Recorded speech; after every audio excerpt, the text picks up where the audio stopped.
Good afternoon, everyone, and thank you for joining us today. I'm Jennie Montgomery.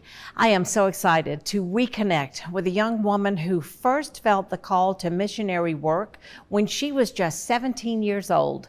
Savannah Turner was on a mission trip with her family in Zambia at the time. She talked to us here on the Jennie Show 5 years ago when she helped start Hands of Hope USA. Savannah explained that as a college student, she had returned to Zambia for 2 summers, helping children there get an education. She also helped operate a feeding program and a child scholarship program. And so on your first visit to Zambia, were you aware at age 17 that their education needs just weren't being met? What was it that sparked that interest? Sure. So I went on a 3-week mission trip, and the first half was working in schools in the city, and we were doing evangelizing, teaching them just who Jesus is. And during that time, I was really inspired by the fact that we could talk about our faith with those students, but also seeing the poverty and the needs that the students and the community had really sparked an interest in me. So that's when I decided, or not really I decided, but the Lord just called me to come to Zambia again. But I didn't end up coming until I was in college again. And as the mom on the sidelines, how did you feel about what was happening in your daughter? Well, our family has always been involved in missions, and Savannah really felt called to Africa. So when she wanted to go back the second time, when she was in college, we were able to work out where she spent a couple months there. I think it was in her sophomore year of college. So. Right. And is that where you met the man who was able to help you with the specific school and to get that started? So I actually met him. He was one of the pastors we partnered with to be able to translate the things that we were saying to those students. And then I ended up living with some of his family members for a couple months the summer after my freshman year, and got to work with schools specifically for orphans and vulnerable children. And that is where we started the idea of creating our own school. And from a school, you helped with the starting of the foundation, the Hands of Hope USA. And that's here? Correct. Okay. So we have a board within the United States and a board within Zambia. And so through that, we communicate with one another. And the board here actually provides a lot of assistance and ideas and just great things of dreams and making things happen, not only within the city, but all throughout Zambia. When we come back, Savannah, now married and a mother of 2 babies, one of them a newborn, updates us on life today before heading back to Africa with her young family.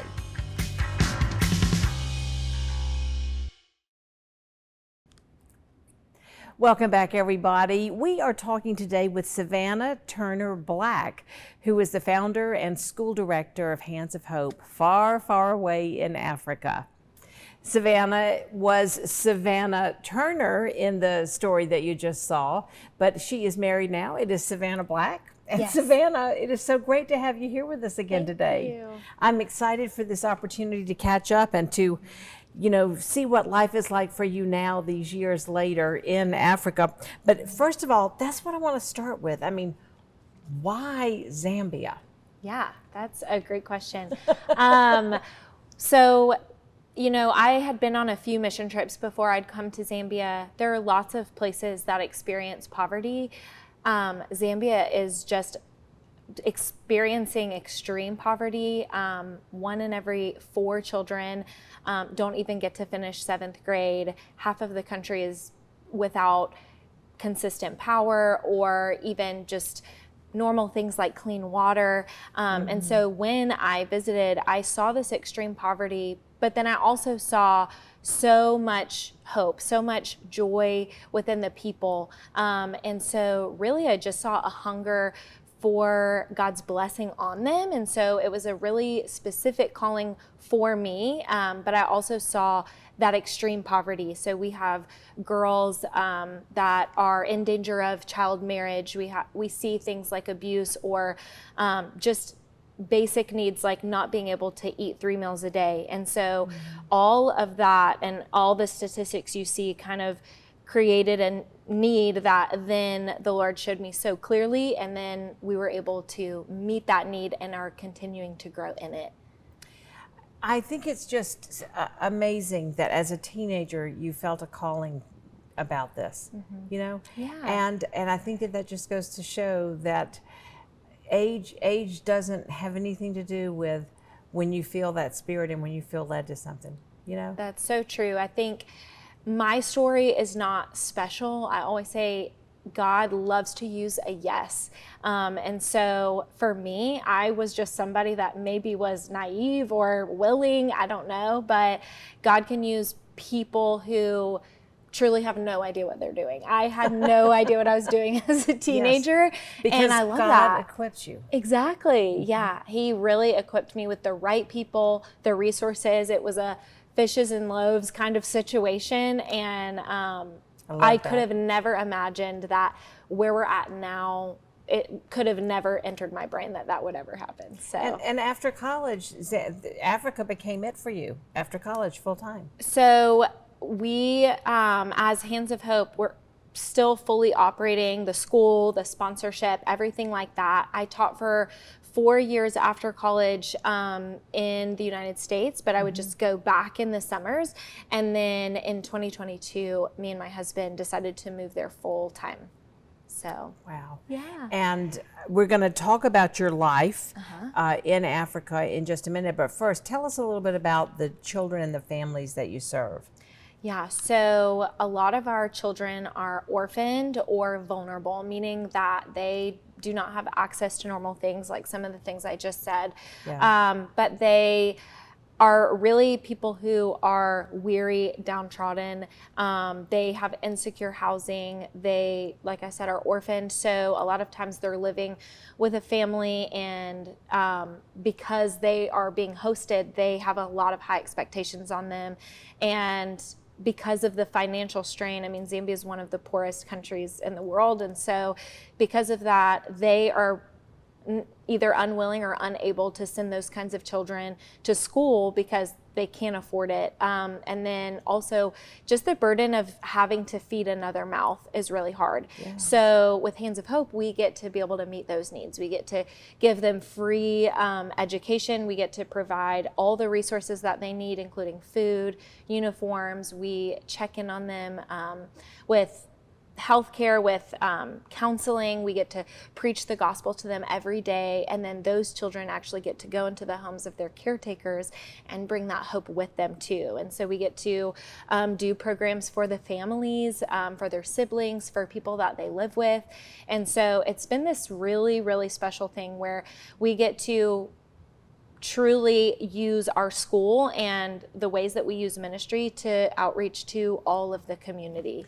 What are the oldest kids that you have? Do they graduate? I mean, does your program go through like teenage years? How Yes, does it work? so we have kind of a vetting process with who comes to our school. So we have to prove that they are orphaned or vulnerable in some way.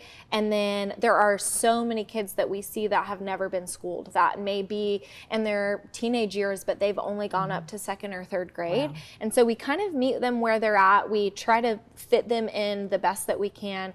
And our big thing is we never want to turn away an orphan. And so because of that, we've just been expanding and expanding. But we're able to meet the needs by being able to see exactly what they need. And it's a really individual and holistic approach to how we can meet every kid's need, because so many come to us older. So right now we go up to 7th grade, but we have prayers and dreams for that we could meet them all the way up. So we release them, but then they're still invited back to some of the programs that we do. What are some of the current needs for Hands of Hope? Yeah, well, we really need a lunchroom. We need resources to be able to keep us going. So we have so many kids, and we are just full to the brim, but we never want to turn people away, but we want to keep that quality. So some of the big needs that we have are the ability to be able to have sponsorship for children, also to be able to build out all of the needs that we have, like for a lunchroom, places for our kids and their families to be able to basically have a place where we can meet and gather and praise and worship and all those things. And that is where you depend on donations. Yes. Because that's how you're funded. Exactly. You're funded through donations. So let me tell you a little bit about that, how you can help Hands of Hope and get more information.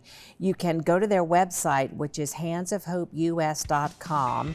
You can also email connect@handsofhopeus.com or call 803-522-1478. And you can always send a monetary donation to the address you see on your screen. It's P.O. Box 7023. That's North Augusta, South Carolina, P9841. And don't go away. Our conversation with Savannah Black continues right after this quick break. We are talking today with Savannah Black, who's the founder and director of the school director at Hands of Hope in Zambia. And before we continue talking with Savannah about Hands of Hope, I want to talk about her life, because since we last saw you, you've gotten married and you have 2 small children, one of them just 2 months old. Yes. Yes. So we have really expanded personally too. And it's been really fun. I had both of my babies here. I got married. And so it's really exciting because now they're on mission with us, and it's a very different dynamic. We live in Zambia, which is a developing country. So my children are going to have the craziest stories of their childhood, but we But you love love it. that, don't you? We love it. Yeah. So you came back for your first baby. Yes. And how old is she now? She just turned 2. Okay. And then you've just come back and you've had your second baby, who is 2 months. Yes. Now, is it hard for you to think about going back after you've been back in the U.S. and the conveniences we have here? Yes, Yeah. it is hard to let go of some of those things. When you're just doing it alone, you think I can do it. And then me and my husband, we got married very much in the same vision of our marriage of being able to preach the gospel. And so I'm very lucky that I married someone that's always willing to go to the ends of the earth to proclaim Jesus. And so we knew that our family was going to be doing that, but it's really hard to think about some of the things that we let go of, like consistent power or clean water. There's epidemics, there's crazy things that happen, but we know that the Lord is protecting us. That's one of the things I wanted to ask you about when you said epidemic. Healthcare. Do you worry about healthcare with your infants? Yeah, it's something that we have to be really wise in.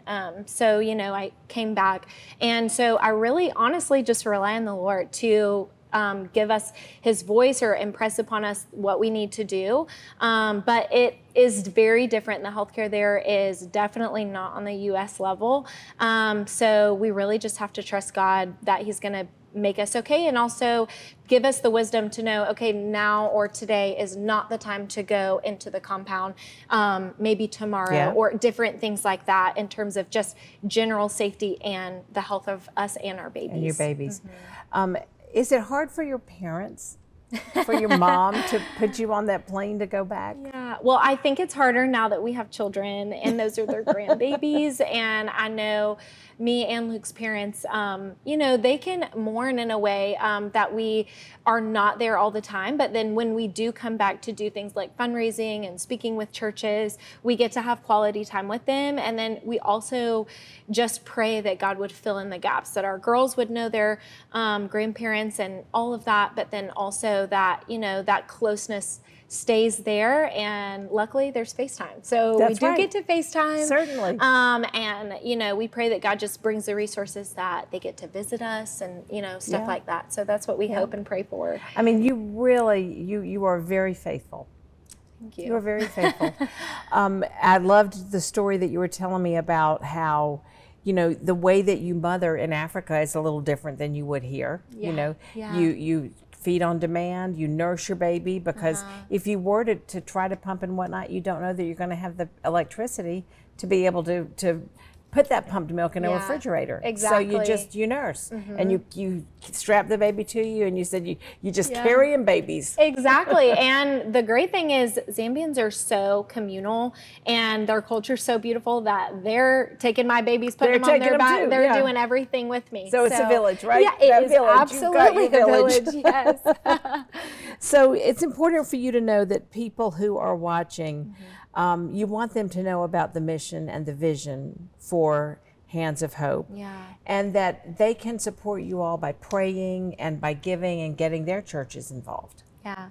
Yeah, we would love for anyone who's watching that feels a call, you can always connect with us. You can always reach out to us because we're excited for that. We would invite people just to think about sponsoring a child from our website. It's a really great way to connect with our ministry, but also just to know that God's love really creates action. And so we know that we're loved by him, that we then get to bring that to other people. And so that's something that we really want people to know, is that we are all about the transformation that Jesus has in our lives and that can bring to different communities. It can be here in the CSRA, it can be in Zambia, it can be anywhere.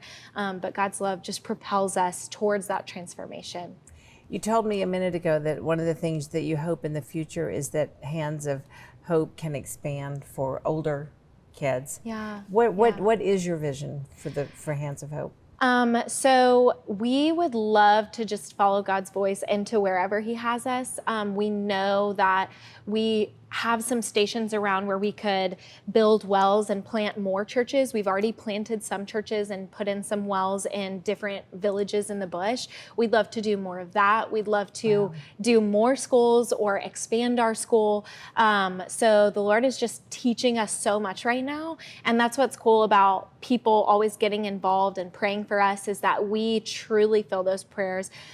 Every single dollar is going towards that mission of just following God's voice and doing exactly what he wants us to do, to the ends of the earth, to people who have never heard the name of Jesus. Savannah Turner Black, I am just so impressed with you, and I wish you all the best as you continue your missionary work. Yeah, thank you. You and Luke are bold, and you certainly are adventurous, but you're so committed to what you're doing. Thank you. And there are ways that you can get involved and that you can help Savannah and Hands of Hope. So as you all continue forward in your work, I just wish you all the best, and I wish you a safe and happy and healthy future with those sweet baby girls. Thank you. And thank you so much for your time today. For more information about Hands of Hope, go to their website, handsofhopeus.com. You can also email connect@handsofhopeus.com or call 803-522-1478. And you can always send a monetary donation to their local P.O. Box. It's P.O. Box 7023, North Augusta, South Carolina 29841. Still ahead, she's known as the heart and soul of a Columbia County nonprofit. Coming up next, meet our latest Giving Your Best winner and see how she's been helping children and families for more than 3 decades.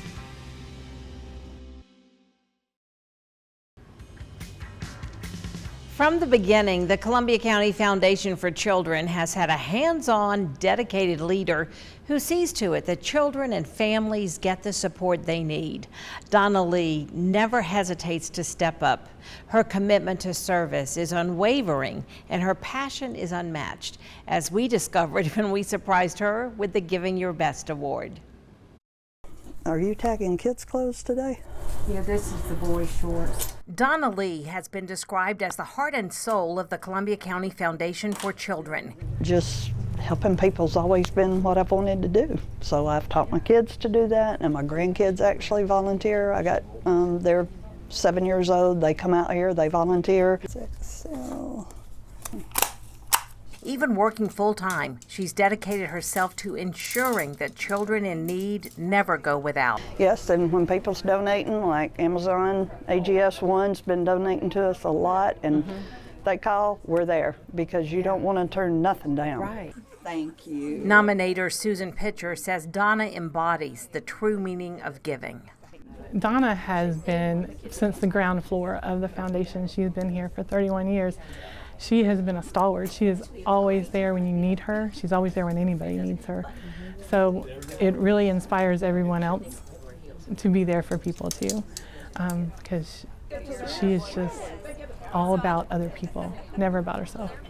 Donna's impact on Columbia County is tremendous. She's led the foundation's thrift store for decades, ensuring families have access to essential items. Through her leadership, she's grown a team of volunteers who help run the center and support the foundation's mission.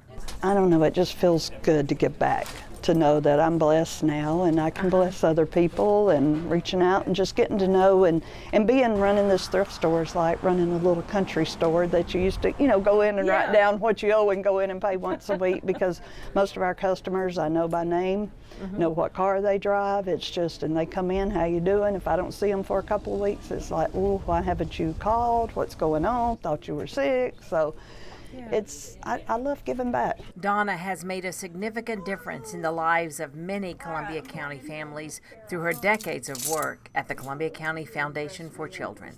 I'm in for the long haul. It's like our very first Christmas. We helped 24 children our very first Christmas, and we were so excited. And last year we did over 800 children in Columbia County. So we have grown unbelievably.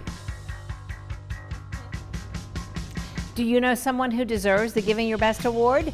Nominate them on our Giving Your Best Facebook page or on our website, WJBF.com. You can also mail your nomination to the address on your screen. And that does it for us today. Thanks for spending part of your day with me. I'll see you again for News Channel 6 at 4 o'clock. Hope you have a wonderful afternoon.